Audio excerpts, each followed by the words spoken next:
խթանում ենք,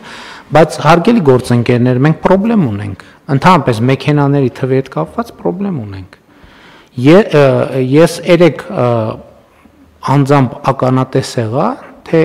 ասենք 6:20-ի ժամանակահատվածում Երևանի կենտրոնում ինչ է կատարվում։ Ես հեծանիվով այստեղից Բաղրամյան 26 հասնելու խնդրեմ ունեի խցանման պատճառով։ Այսինքն ես չի կարա մտածել, որ կարա ժամ լինի, որտեղ նույնիսկ հեծանիվով հնարավոր չլինի անցնել։ Շատ լավ, մեքենաները բերում, որտեղ են տեղավորվելու այդ մեքենաները։ Ես համաձայն եմ, որ նույնիսկ խցանման պարագայում ավելի լավ է էլեկտրոմոբիլը լինի, որովհետև խցանման մեջ կանգնած մեքենայի շարժիչը աշխատում է, մեր մեքենաների Եվրոպայում կան մեքենաներ, որ հենց կանգնում է շարժիչը անջատվում է, բայց այդ արտանետումները բան են անում մեր միջավայրը, բայց ստե խնդրեմ կա, պետք է հասկանանք ինչ ենք անում։ Հակի ես առավոտյան հանձնարարել եմ, որպեսզի ներքին գործերի նախարարությունը, տարածքային կառավարման եւ ենթակառուցվածքների նախարարությունը, Երևանի քաղաքապետարանը ոչ թե աշխատանքային, ես հանձնարարել եմ, որ ճգնաժամային խումբ ստեղծեն, որովհետեւ ես հասկանում եմ, որ օրվա բոլոր ժամերին չի որ այդպես է, բայց այդ մեծ խնդրեմա։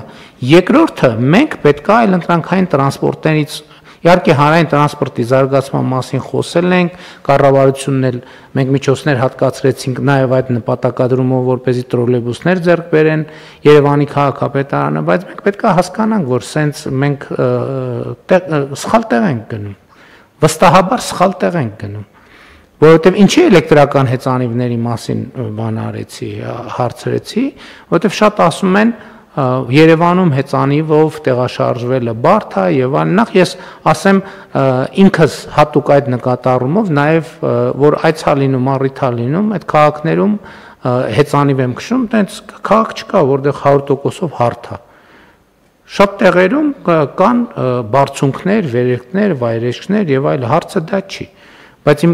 նախ սովորական հեծանիվով էլ կարելի գնալ նոր-նորքի զանգված, համեն դեպս ես անձամբ Երևանի բոլոր բարձրադիր թաղամասերով անցել եմ հեծանիվով, բայց երկրորդը այդ կան հեծանիվներ, որոնք էլեկտրական շարժիչով են, այսինքն առանց ջանքի,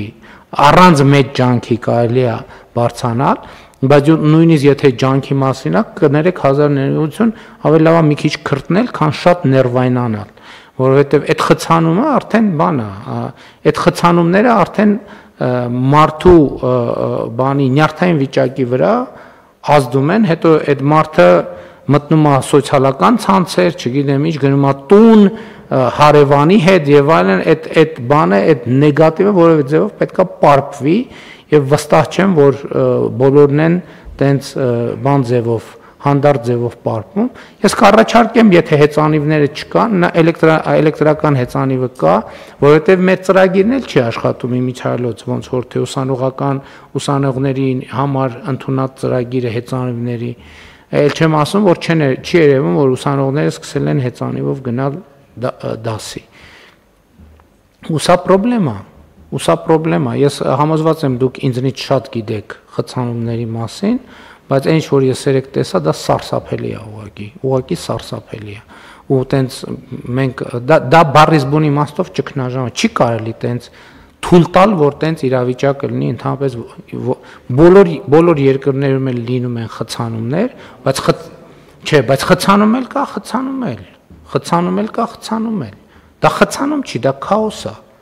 Չի հասկացվում ինչ է կատարվում, ասենք ոնց որ մի սուբստանցիա լցնես տենց փողոցները ու տենց ողողվի փողոցները այդ բանով, այդ սուբստանցիայով, այսինքն ոչ կարգ կա, ոչ շարք կա,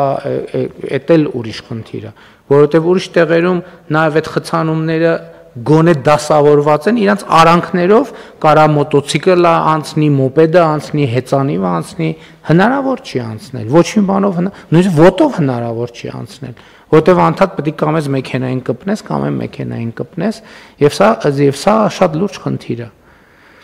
Այնպես որ ես կողմ եմ էլեկտրոմոբիլն, որտեվ ավելի լավ է խցանում էլեկտրոմոբիլով, քան խցանում ներքին այրման շարժիչով մեքենայով, բայց ընդհանուր խնդրեմը շատ լուրջ է։